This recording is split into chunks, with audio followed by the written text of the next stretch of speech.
Hello, good morning, welcome, नमस्कार, राम राम, सुप्रभात। स्वागत है आप सभी लोगों का आपके अपने चैनल लर्निंग इज पर सक्सेस पर। और हम आपके समक्ष एक बार फिर से प्रस्तुत हुए हैं आज का नया सेशन लेकर के। कैसे हैं आप सभी लोग? उम्मीद करते हैं कि आप सभी लोग बहुत अच्छे होंगे और अपनी स्टडी को बहुत बेहतर ढंग से कर रहे होंगे। तो जैसा कि आप सभी लोग जानते हैं कि हम पिछली कक्षा में राष्ट्रीय पाठ्यचर्या की रूपरेखा 2005 एनसीएम 2005 के बारे में चर्चा कर रहे थे। उसी का महत्वपूर्ण सेकंड पार्ट लेकर के हम फिर से प्रस्तुत हुए हैं आपके समक्ष। तो आप सभी लोगों से निवेदन है कि आप सभी लोग ज़्यादा से ज़्यादा संख्या में क्लास से जुड़ जाइए। क्लास को लाइक कीजिए, शेयर कीजिए और चैनल को सब्सक्राइब कीजिए। चलिए प्रारंभ करते हैं आज का बहुत ही महत्वपूर्ण सेशन, जो आपकी सीटेट परीक्षा की दृष्टि से बहुत ही महत्वपूर्ण है। चलिए प्रारंभ करते हैं आज का सेशन। तो हम चर्चा कर रहे थे राष्ट्रीय पाठ्यचर्या की रूपरेखा 2005 के बारे में। तो राष्ट्रीय पाठ्यचर्या रूपरेखा क्या है? राष्ट्रीय पाठ्यचर्या की रूपरेखा 2005 बालकों को क्या और क्यों और कैसे पढ़ाया जाए।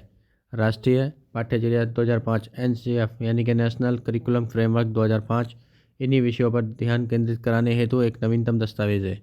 ये इंपॉर्टेंट लाइन है, पहले भी हमने आपको बताया है और फिर से आपको रिवाइज करा रहे हैं। नेक्स्ट पॉइंट है हमारा राष्ट्रीय पाठ्यचर्या की रूपरेखा 2005 का उद्धरण रविंद्रनाथ टैगोर के निबंध सभ्यता और प्रगति से हुआ है, जिसमें उन्होंने बताया कि सृजनात्मकता, उदार आनंद बचपन की कुंजी है। राष्ट्रीय पाठ्यचर्या की रूपरेखा 2005 का अनुवाद संविधान की 8वीं अनुसूची में दी गई सभी भाषाओं में किया गया है। यह विद्यालय शिक्षा का नवीनतम राष्ट्रीय दस्तावेज है। तो ये आपकी परीक्षा के लिए बहुत ही महत्वपूर्ण है। स्क्रीनशॉट लीजिए, नोट डाउन कीजिए। तो क्या है एनसीएफ? बालकों को क्या और क्यों और कैसे पढ़ाया जाए, इसके लिए राष्ट्रीय पाठ्यचर्या 2005 नेशनल करिकुलम फ्रेमवर्क 2005 इन्हीं विषयों पर ध्यान केंद्रित कराने हेतु एक नवीनतम दस्तावेज है।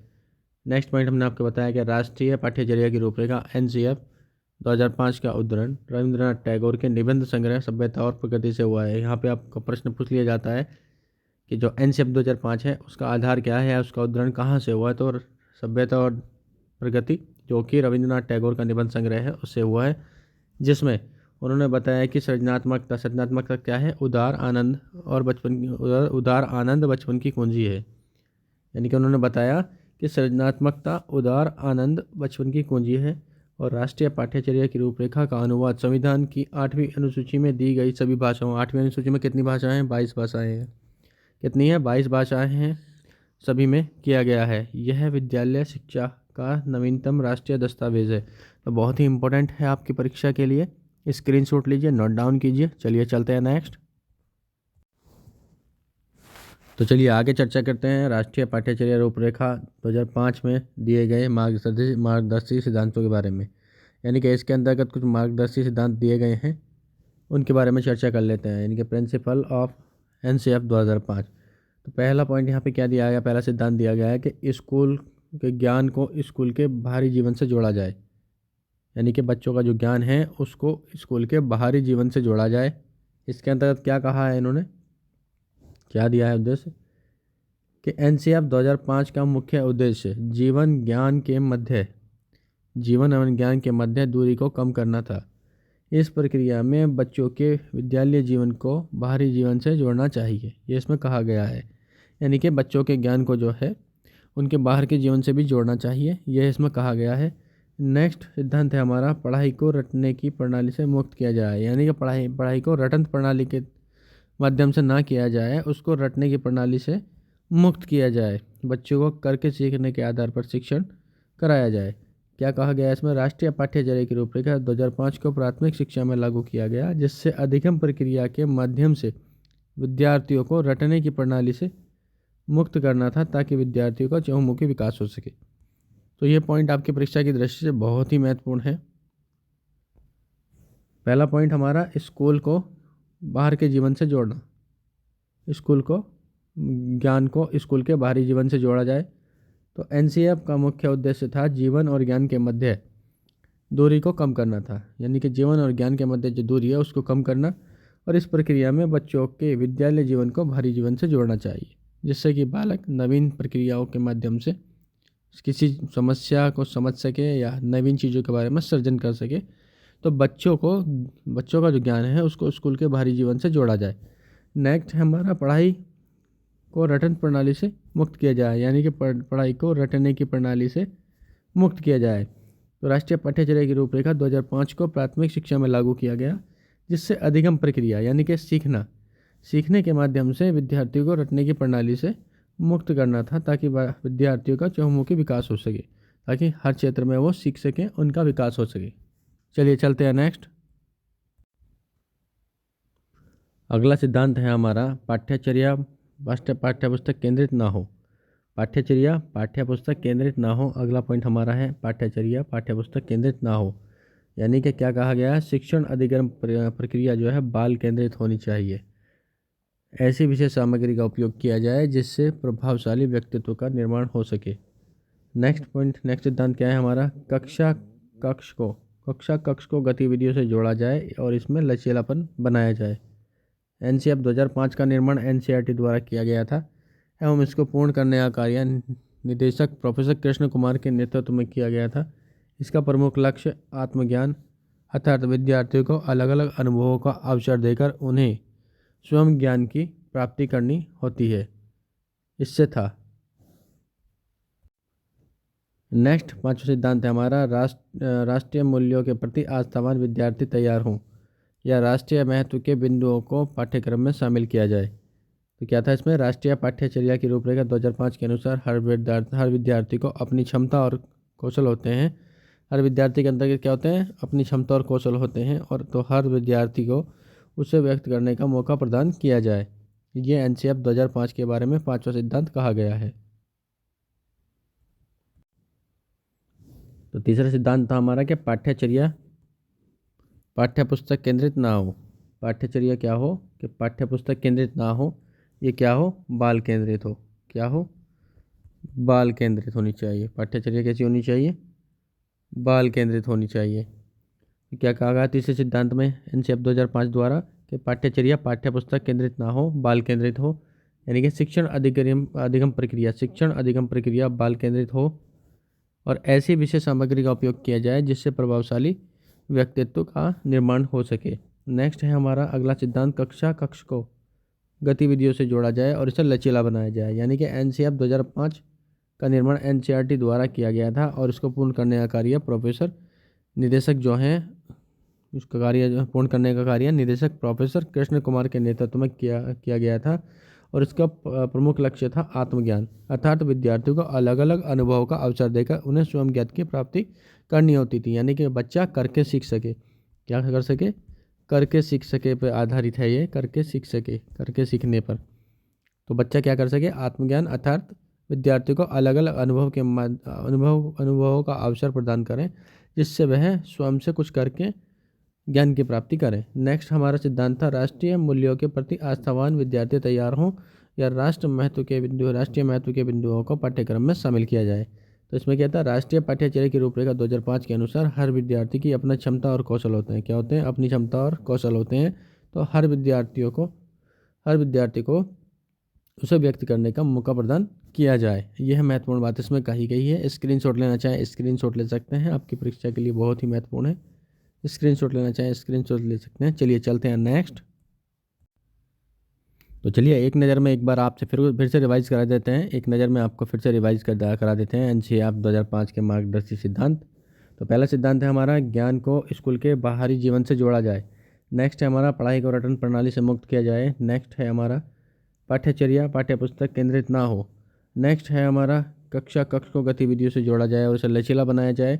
नेक्स्ट सिद्धांत है हमारा राष्ट्रीय मूल्यों के प्रति आस्थावान विद्यार्थी तैयार हों या राष्ट्रीय महत्व के बिंदुओं को पाठ्यक्रम में शामिल किया जाए। तो ये महत्वपूर्ण चीज़ थी। पहला क्या बताया हमने आपको, पहला सिद्धांत था हमारा कि स्कूल के ज्ञान को स्कूल के बाहरी जीवन से जोड़ा जाए। नेक्स्ट सिद्धांत था हमारा कि पढ़ाई को रटने की प्रणाली से मुक्त किया जाए बल्कि करके सीखने पर बल दिया जाए। करके सीखने पर बल दिया जाए, बच्चा खुद से करे, स्वयं से सीखे और आत्मज्ञान की प्राप्ति करे। नेक्स्ट था हमारा कि पाठ्यचर्या पाठ्यपुस्तक केंद्रित ना हो। पाठ्यचर्या क्या हो, पाठ्यपुस्तक केंद्रित ना हो। क्या हो, ये बाल केंद्रित होनी चाहिए। कैसी होनी चाहिए, बाल केंद्रित होनी चाहिए। तो पाठ्यचर्या पाठ्यपुस्तक केंद्रित ना हो करके बाल केंद्रित होनी चाहिए।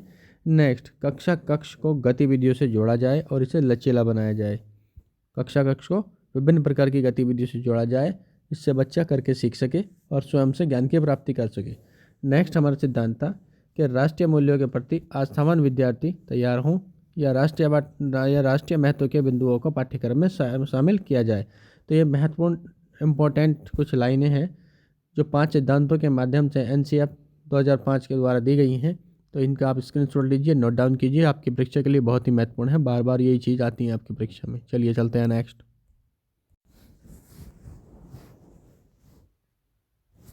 NCF 2005 में लिखा गया है, NCF 2005 में लिखा गया है, शिक्षा को मुक्त करने वाली प्रक्रिया के रूप में देखा जाना चाहिए।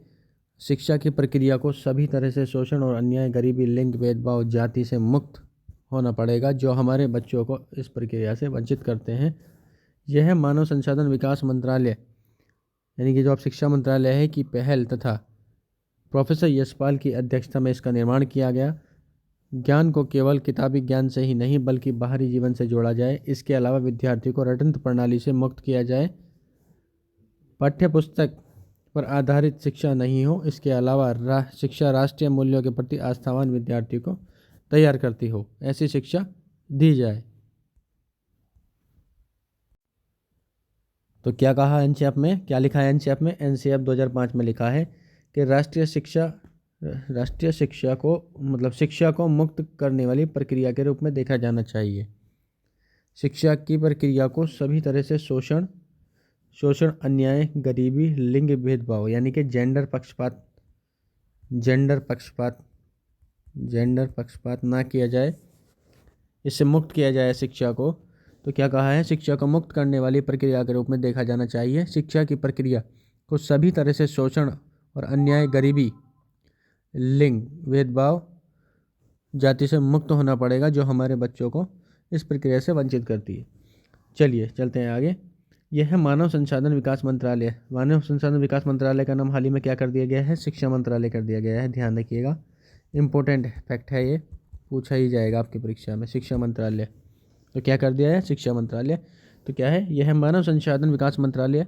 शिक्षा मंत्रालय की पहल पर प्रोफेसर यशपाल जो NCF 2005 के अध्यक्ष थे, इनके अध्यक्षता में इसका निर्माण किया गया और ज्ञान को केवल किताबी ज्ञान से ही नहीं बल्कि बाहरी जीवन से जोड़ा जाए। इसके अलावा विद्यार्थी को रटंत प्रणाली की मुक्त करके सीखने पर बल दिया जाए। किस पे?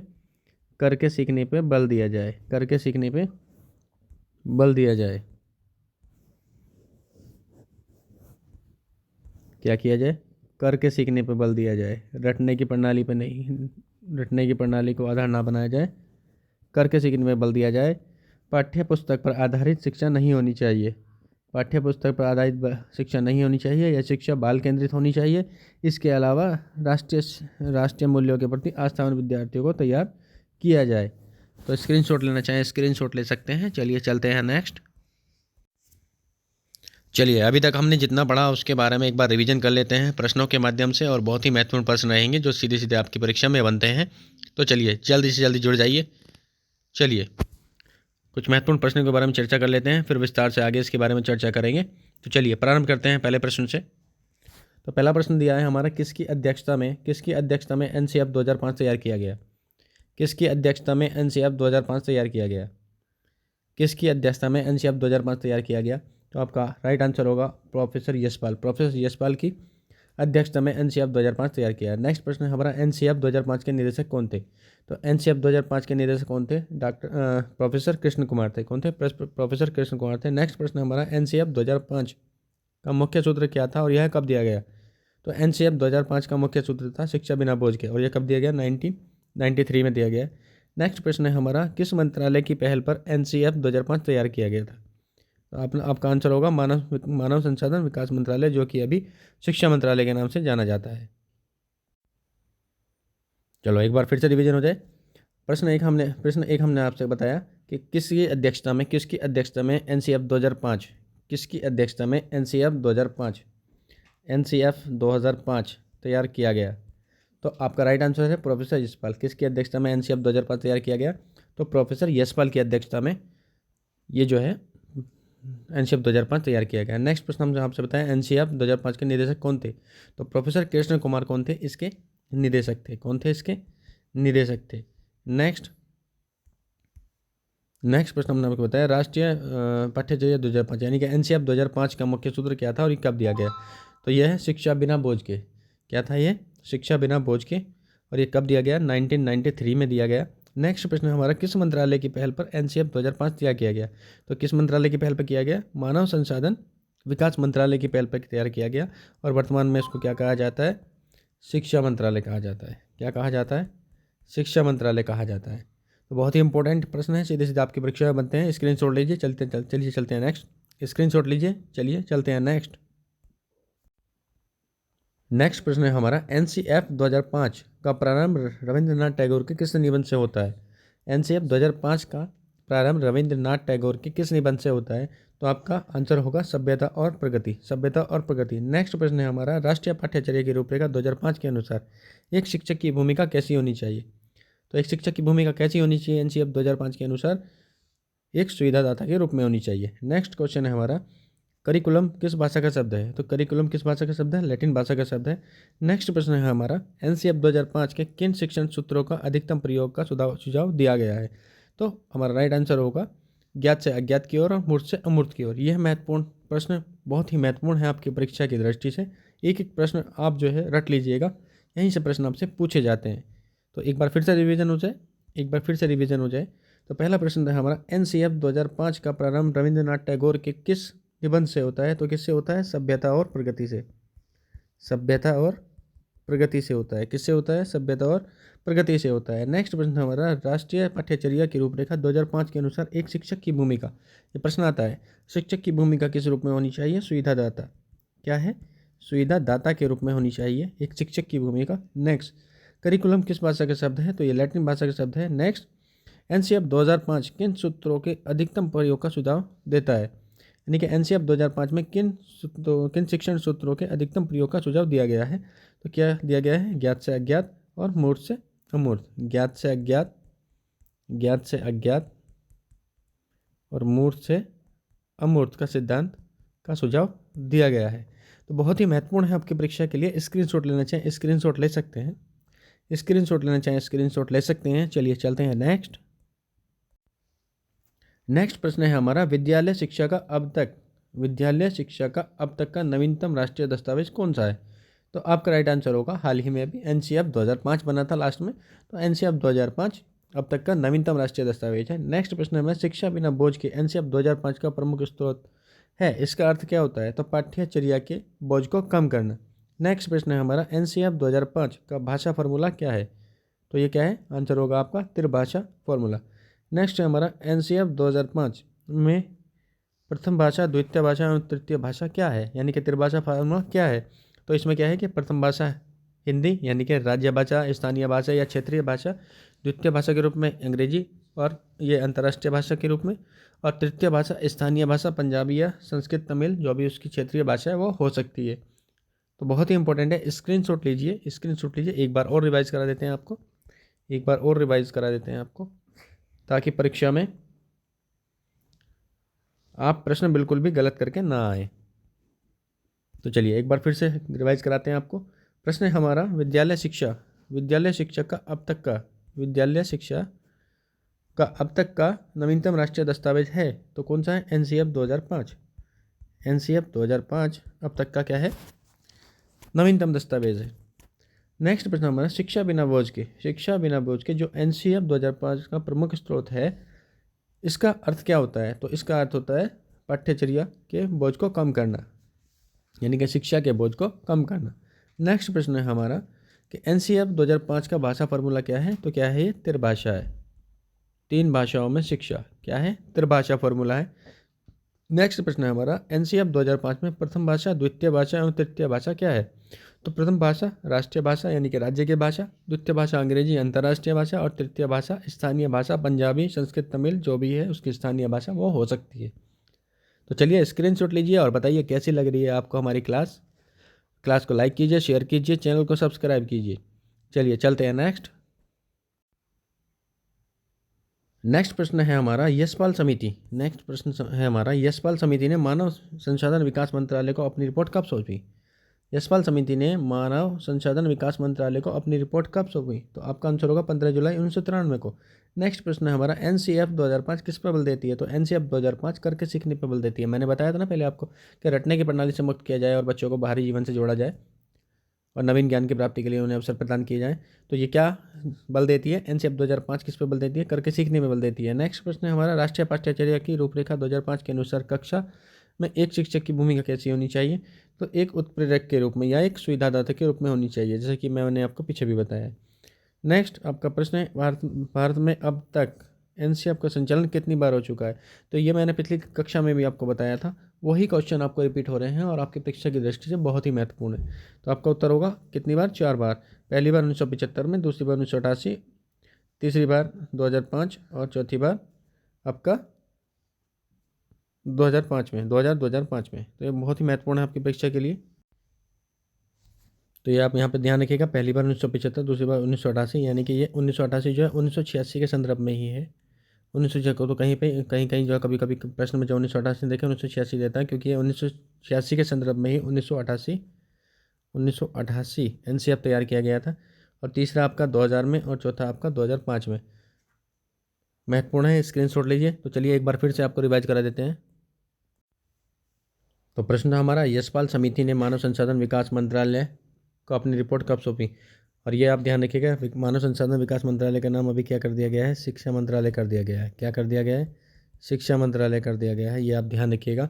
तो 15 जुलाई 1993 को यशपाल समिति ने मानव संसाधन विकास मंत्रालय को अपनी रिपोर्ट सौंपी एनसीएफ 2005 के लिए।